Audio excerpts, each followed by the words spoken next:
Imagine a peaceful university campus at sunset, students gathered for a talk, when a single rifle shot turns applause into chaos. On September 10, 2025, at Utah Valley University, conservative activist Charlie Kirk was struck mid-speech. Panic erupted, medics rushed in, and the crowd scattered within hours. The scene was swarming with investigators. By the next day, a suspect had a name: 22-year-old Tyler James Robinson, a Utah man suddenly thrust into the center of a national storm.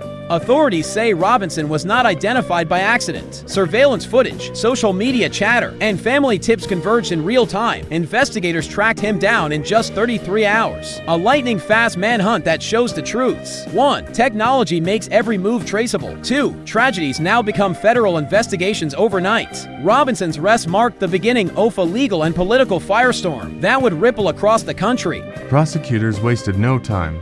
Robinson now faces aggravated murder and weapons charges, with no chance of bail. That legal posture signals how seriously this case is being treated. We are not talking about a street crime. We are talking about an act that prosecutors frame as targeted, deliberate, and drenched in political overtones. From day one, this case was not just about one man's actions. It was about the forces that shaped them.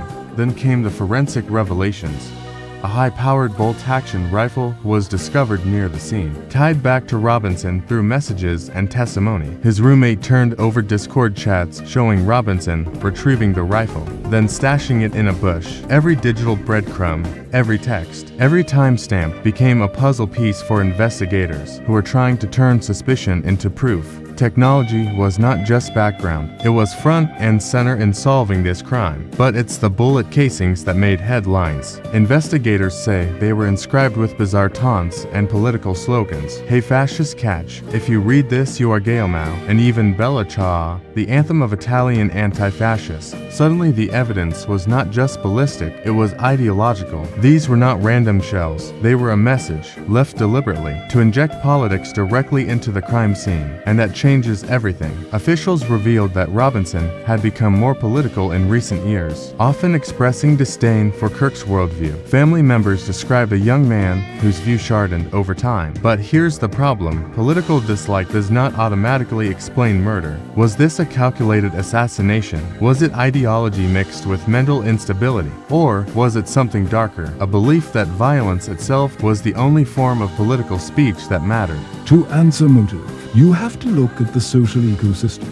Robinson's alleged chats and writings suggest immersion in online forums, meds, and communities where grievance is celebrated and violence is hinted at. Researchers say radicalization is not a single step. It's a drip-feed-off validation, provocation, and normalization. The inscriptions on those shells, they were not just words, they were cultural signals. Nods to a network that understands them instantly. That's how fringe communities radicalize, one inside joke at a time. And while officials insist Robinson acted alone, no one truly acts in isolation. Every meme, every phrase, every taunt etched on a casing came from somewhere. They are fragments of a broader community, online or off, that rewards rage and treats violence as theater. The key question investigators are still chasing is this: was Robinson inspired, nudged, or outright coached? Because whether or not others pulled a trigger, they may have handed him the playbook. The moment Robinson's arrest hit the headlines, the narrative war began. Was this political violence, the assassination of a conservative figure, or was it an isolated crime, a disturbed young man acting alone?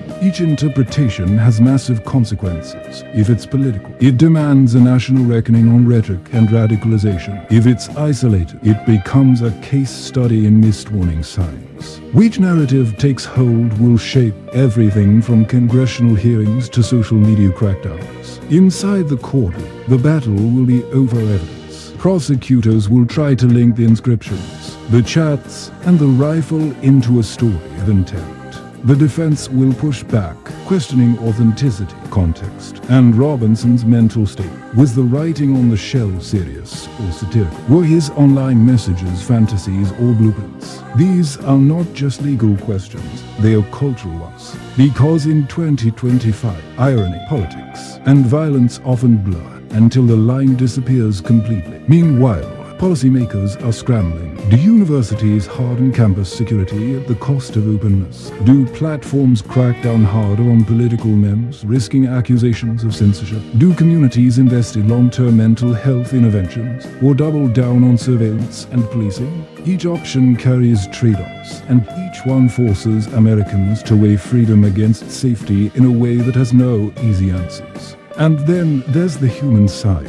Behind the headlines and evidence bags are grieving families, traumatized students, and a community ripped apart. Charlie Kirk's supporters see this as proof that free speech is under attack. Robinson's family faces shame, sorrow, and the impossible task of reconciling love for a son with horror at his alleged actions. These personal stories risk being drowned out by politics, but they are the only reminder of what's truly at stake. Lives shattered the media machine, meanwhile, is spinning. Expect leaks, selective footage, and partisan takes that try to claim the narrative. Some outlets will frame Robinson as a terrorist. Others will downplay politics entirely. In an era where every event is weaponized, your role as a news consumer matters. Will you accept the loudest headline, or will you demand evidence, court filings, verified sources, and primary documents? That choice will shape how this tragedy is remembered. So we are left with burning question. Was Robinson acting on his own, or did hidden communities stoke the fire?